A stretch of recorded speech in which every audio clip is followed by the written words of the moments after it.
Jeg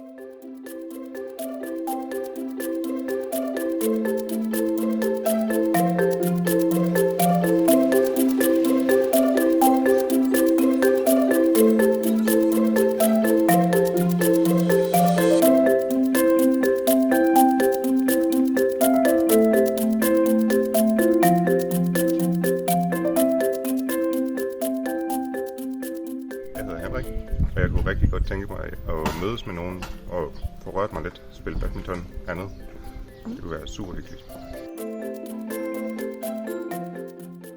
Hej, jeg hedder Valdemar, og jeg glæder mig til at være del af det her fællesskab, vi prøver at få op at køre.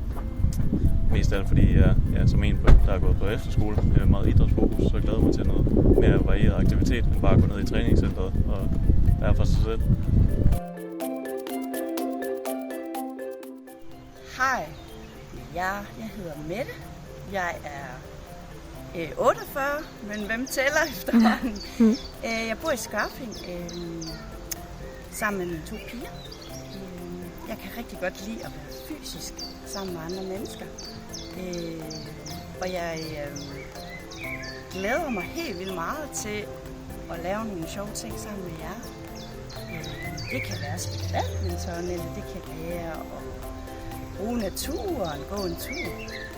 Jeg er gammel danser, det kan også godt være, at vi skal høre noget musik og bevæge os til det. Jeg håber bare, I har lyst til at være med, fordi jeg vil rigtig gerne, at vi om onsdagen fandt en tid på dagen, hvor vi bare kunne hygge os og have det sjovt sammen.